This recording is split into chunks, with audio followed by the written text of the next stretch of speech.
civil society organizations, including the General Industries Workers Union of South Africa, will be meeting today to plan mass action against hijacked buildings across the country.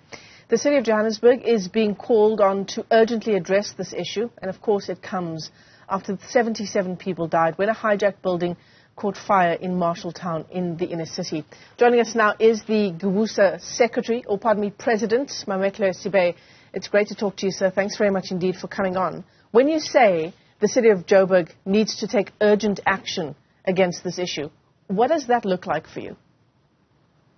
Well, firstly, we've got to acknowledge that there is a major, and a catastrophic situation facing many working class poor people, and in the inner city areas of Johannesburg, but also in the black working class townships. And this is a crisis mainly of housing. And we just have to look at what is actually happening with many buildings. The so-called abandoned buildings are actually buildings that are occupied by people who are desperate and people who have nowhere else to go. Many of them arrive in the city looking for jobs, looking for access to services, including education, and I think they have nowhere to go, and therefore they end up entering these buildings, many of which at the moment they have been hijacked by the slumlords who are extorting money without any services being provided, and that created hazardous conditions that led to a tragic event of the past week with immense loss of lives and suffering of many people who are hospitalized. So the City of Johannesburg is going to address this issue. The policies of the city, but also of the government, are not helping at the present moment. I mean, just take the housing delivery, for instance. There is a backlog of 500,000 houses that are needed in the city. Yet the city on a yearly basis is only building about 2,500 for the whole city of Johannesburg. And that means, in fact, it will take 100 years just to address the current backlog at the pace at which the City of Johannesburg is delivering housing. That is not sustainable, that is unacceptable, and that is going to be addressed. Yeah. The Gauteng Premier announcing an inquiry into not only the Marshalltown fire, but into hijacked buildings as well. The only thing is that this is not a new issue, right? Yes, it's been highlighted by the fact that these 77 people died in this devastating fire in a residential building. But the issue of hijacked buildings and the condition in which people live, this has been an issue in the inner city for decades.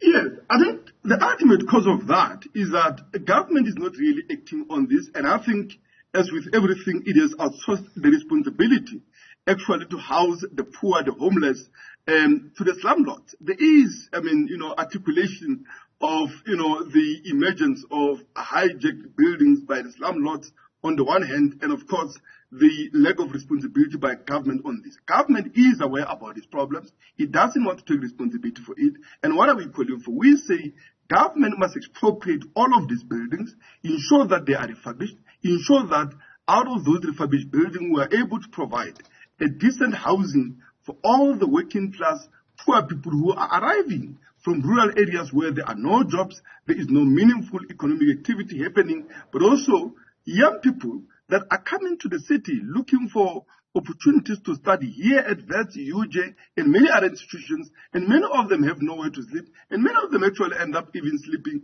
in some of these buildings and suffering all sorts of abuses and violence. And I think for us, that is the issue that needs to be addressed, alongside, of course, that we demand justice for the victims of this fire, because we do think that there is something to be said about abdication of responsibility by the city officials and politicians who govern the city through a successive government that presided over this crisis. There's been warning, there's been reports that has said this situation needs to be addressed lest we have this kind of tragedies. So we think that there's got to be justice, there's got to be accountability for this.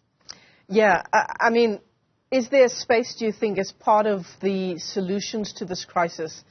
I mean, as you said, it's highlighted the housing crisis in the country, perhaps particularly in the inner city. Is there space to bring in the private sector to clear out these buildings, to sell them to the private sector, if the City of Johannesburg indeed does own these buildings, and to rework them so that it can be low-cost housing? We don't think that private sector solution, in actual fact, is a very neoliberal policies of privatizing housing and housing provision in the city and across the country that has brought us into this situation. What we do need, of course, is a program of mass housing delivery in the city of Johannesburg and across the country. And I think that requires that there has to be a change in the macroeconomic policy framework. But also I do think that requires that ultimately that we take out this government of the ANC, because for me, this is a government that is responsible. And the reason that this government is official, but also the officials of the so-called opposition parties, all of them, and the best that they can do in this crisis is to bash the victims, is to blame the poor, is to scapegoat the migrants for the crisis of their policies, of their governance, of their system. It shows the bankruptcy of the system, but also the bankruptcy of the programs of the political opposition in this country. And I think is the reason that as a working class, we need to be organized, one, to ensure that there's immediate justice for the families and for the people affected by this tragedy. But ultimately, the justice will only be brought about when we bring about the end of this government, the end of this system that is causing so immense suffering. And I think the plight and degradation of the lives, particularly of the black working class and poor in this country. I suppose it makes that 3.85% increase that councillors in Johannesburg will be getting stink all the more.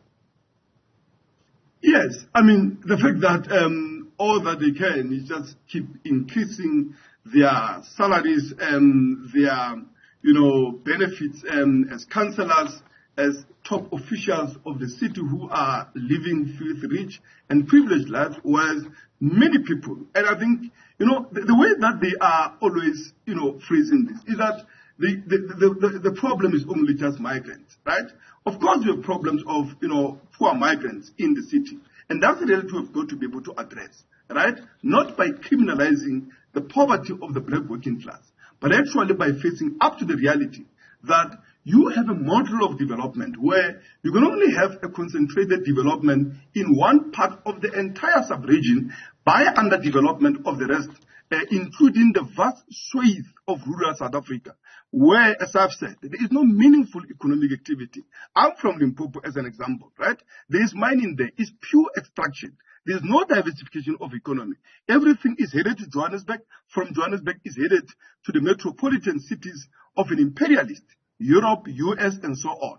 And until we address that logic of economic development, we are not going to address the plight, the suffering, and of course the homelessness and lack of delivery for the poor. I'm just looking at your statement this morning, Mametlwe, and part of what you're saying under the solutions heading here is that the working class has to intervene and mobilize for accountability, but also for sustainable solutions to the housing crisis. It looks great on paper, but how exactly do you reckon this will work? Is there a solution here, practically refurbishing those blocks of flats in the inner city, getting low-cost housing finally on the go? How practically do you plan, alongside other civil society groups and trade unions as well, to get that going? So you would realize today we have a meeting, as trade unions, as the Inner City Resident Federation, the Inner City Resource Center, the student organization, Socialist Youth Movement, has signed on, but also Abahlali Basemjondolo, and a number of, working class community organizations, including the street traders, CITIF, and all of that. And we are saying that this is only the beginning of the mobilization that has got to be intensified, that has got to be escalated, right? One is to ensure that we pressure the municipality to deliver on the most basic things. What are those things? One, accountability for this tragedy. We think that those that are liable for abdication and for neglect of responsibility must be held to account, one, through administrative process within the municipality, but also through the criminal justice system in our view. Secondly, we've got to campaign for an adequate housing. That struggle has been going on for years. But ultimately, the solution for us, as I said, is the working class organizing itself politically to ensure that we have a workers' government in this country, and through that, we can expropriate the private ownership of the mines, of the banks, of the factories to ensure that we concentrate the wealth in this country in the hands of the working class and on the basis of the democratic control and management of the economy, we can develop the housing we need. We can develop the services we need. We can address all the crises facing the working class, including unemployment and, of course, the deepening level of poverty, as well as lack of sustainable development in general. Mametlwe, Sebei, let me thank you for your time this morning, the President of the General Industries Workers Union in South Africa. And, civil society embarking on mass action to try and look into this issue of hijacked buildings and to find solutions.